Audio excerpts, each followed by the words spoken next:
নমস্কার, আজকে লার্নিংয়ে সবাইকে স্বাগত জানাচ্ছি। আজকের আলোচনার বিষয় মাধ্যমিকের ইতিহাস। আজকে মাধ্যমিকের এবিটি টেস্ট পেপার থেকে পেজ নম্বর 166, 167 এবং 168 যতগুলো ছোট প্রশ্ন রয়েছে সেগুলোকে নিয়ে আলোচনা করব। তাহলে শুরু করা যাক আজকের আলোচনা। প্রথমে আসছি বিভাগ কতে, সঠিক উত্তরটি বেছে নিয়ে লেখো। আচ্ছা, 1.1 রয়েছে পৃথিবীর সর্বাপেক্ষা প্রাচীন খেলা। 4টি অপশন রয়েছে এখানে। সঠিক উত্তর হচ্ছে মানাকালা, অর্থাৎ ঘ দাগের অপশনটা হচ্ছে সঠিক উত্তর। সংস্কৃতি নগরী বলা হয় যে শহরকে। এখানে 4টি শহরের নাম রয়েছে। সঠিক উত্তর হবে কলকাতা, অর্থাৎ গ দাগের অপশন হবে সঠিক উত্তর।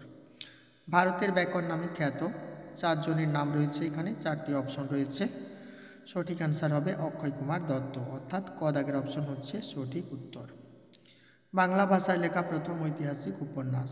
4টি উপন্যাসের নাম রয়েছে এখানে। সঠিক উত্তর হবে দুর্গেশ নন্দিনী, অর্থাৎ গ দাগের অপশন হবে এখানে সঠিক উত্তর। ভারতীয় জাতীয়তাবাদের জনক। 4টি অপশন রয়েছে এখানে। সঠিক উত্তর হবে বিবেকানন্দ, অর্থাৎ খ দাগের অপশনটাই হচ্ছে সঠিক উত্তর। চলে আসছি 1.6তে। ভারতে প্রথম অরণ্য আইন পাস হয়। সঠিক উত্তর হবে 1865 খ্রিস্টাব্দে, অর্থাৎ ক দাগের অপশন হচ্ছে এখানে সঠিক উত্তর। পরের প্রশ্ন, যে শহরটিকে কেন্দ্র করে জঙ্গলমহল নামে বিশেষ জেলা গঠন করা হয়। সঠিক উত্তর কি হবে? সঠিক উত্তর হবে বিষ্ণুপুর, অর্থাৎ গ দাগের অপশন হচ্ছে এখানে সঠিক উত্তর। আচ্ছা, পরের প্রশ্ন, সিপাহী বিদ্রোহীরা যাকে সম্রাট বলে ঘোষণা করে।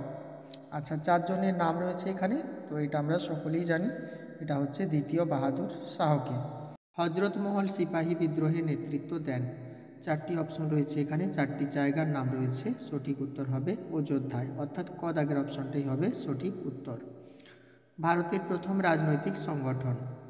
4টি সংগঠনের নাম রয়েছে এখানে। সঠিক উত্তর কি হবে? সঠিক উত্তর হবে বঙ্গভাষা প্রকাশিকা সভা, অর্থাৎ খ দাগের অপশন হবে সঠিক উত্তর।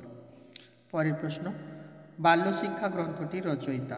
4 জনের নাম রয়েছে এখানে। সঠিক উত্তর হবে রামসুন্দর বসাক, অর্থাৎ গ দাগের অপশন হবে সঠিক উত্তর।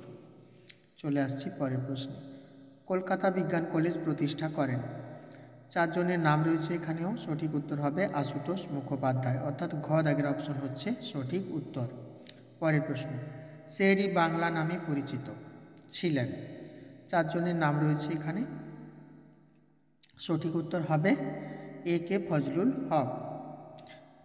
পরের প্রশ্ন, অন্ধ্রপ্রদেশের উল্লেখযোগ্য জঙ্গি কৃষক আন্দোলনের নাম। 4টি আন্দোলনের নাম রয়েছে এখানে। সঠিক উত্তর হবে রামপা বিদ্রোহ। বাংলায় প্রথম প্রকৃত ট্রেড ইউনিয়ন গঠিত হয়। আচ্ছা, 4টি জায়গার নাম রয়েছে এখানে। সঠিক উত্তর হচ্ছে সরকারি প্রেসে, অর্থাৎ ঘ দাগের অপশন হবে সঠিক উত্তর।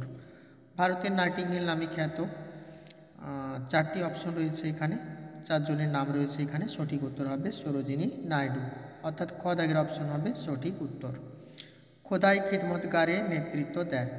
4 জনের নাম রয়েছে এখানে। সঠিক উত্তর হচ্ছে খান আব্দুল গফ্ফর খান, অর্থাৎ খ দাগের অপশন হবে সঠিক উত্তর। চলে আসছি পরের দাগে, ভারতীয় সংবিধানের জনক। সঠিক উত্তর হচ্ছে আম্বেদকর, গ দাগের অপশন হচ্ছে সঠিক উত্তর। ভারতের লৌহ মানব বলা হয়। 4 জনের নাম রয়েছে। সঠিক উত্তর হবে সর্দার বল্লভভাই প্যাটেলকে, অর্থাৎ খ দাগের অপশনটা হচ্ছে সঠিক উত্তর। নীলকণ্ঠ পাখির খোঁজে বইটির লেখক হচ্ছে অতীন বন্দ্যোপাধ্যায়, অর্থাৎ গ দাগের অপশন হচ্ছে সঠিক উত্তর। এরপর আসছি খ বিভাগে যে কোনো 16টি প্রশ্নের উত্তর দাও। উপবিভাগ 2.1 আসছি, একটি বাক্যে উত্তর দাও। চলচ্চিত্রের জনক কাদের বলা হয়? লুমিয়ের ব্রাদার্সকে চলচ্চিত্রের জনক বলা হয়, অর্থাৎ লুই লুমিয়ের এবং অগাস্ত লুমিয়েরকে চলচ্চিত্রের জনক বলা হয়। কুলীন কুল সর্বস্ব নাটকটি কার লেখা? কুলীন কুল সর্বস্ব নাটকটি রামনারায়ণ তর্করত্নের লেখা। ইম্পেরিয়াল ফরেস্ট রিসার্চ ইনস্টিটিউট কোথায় প্রতিষ্ঠিত হয়? আচ্ছা, সঠিক উত্তর হবে দেরাদুনে প্রতিষ্ঠিত হয়। কলকাতার অ্যালবার্ট হলের বর্তমান নাম কি? কলকাতার অ্যালবার্ট হলের বর্তমান নাম কফি হাউস। আচ্ছা, এরপর চলে আসছি 2.2 উপবিভাগে, ঠিক না ভুল নির্ণয় করো। আচ্ছা, ভারতবর্ষে মুদ্রণ যন্ত্রের প্রবর্তন করেছিল পর্তুগিজরা, এটা ঠিক হবে। মানবেন্দ্রনাথ রায় ফাদার মার্টিন ছদ্মবেশে জার্মানির বটাভিয়াতে যান, ভুল হবে, কারণ আমরা জানি মানবেন্দ্রনাথ রায় সি মার্টিন ছদ্মবেশে জার্মানির বটাভিয়াতে যান। স্বদেশী আন্দোলনের সঙ্গে ছাত্র আন্দোলনের কোনো সম্পর্ক ছিল না, ভুল হবে, কারণ আমরা সকলেই জানি স্বদেশী আন্দোলনের সঙ্গে ছাত্র আন্দোলনের গভীর সম্পর্ক ছিল। দেশভাগের যন্ত্রণা বাংলার বুদ্ধিজীবীদের প্রভাবিত করতে পারেনি। ভুল হবে, কারণ আমরা জানি দেশভাগের যন্ত্রণা বাংলার বুদ্ধিজীবীদের যথেষ্ট প্রভাবিত করেছিল। এরপর আসছি উপবিভাগ 2.3-এ ক স্তম্ভের সাথে খ স্তম্ভ মেলাও। ভারতীয় সঙ্গীতের মূল উৎস হবে সামবেদ, কাঙ্গাল হরিনাথ হবে ফিকির চাঁদ বাউল, বেচারাম হবে বাটখারা এবং ঈশ্বর গুপ্ত হবে স্বাধীনতার অগ্রদূত বলে কথিত। এরপর চলে আসছি উপবিভাগ 2.5-এ বিবৃতিতে। আচ্ছা, প্রথমের বিবৃতি, 19 শতক ছিল বাংলা শিক্ষা, সাহিত্য, ধর্ম ও সংস্কৃতির ইতিহাসে এক যুগ সন্ধিক্ষণ। 3টে ব্যাখ্যা রয়েছে এখানে।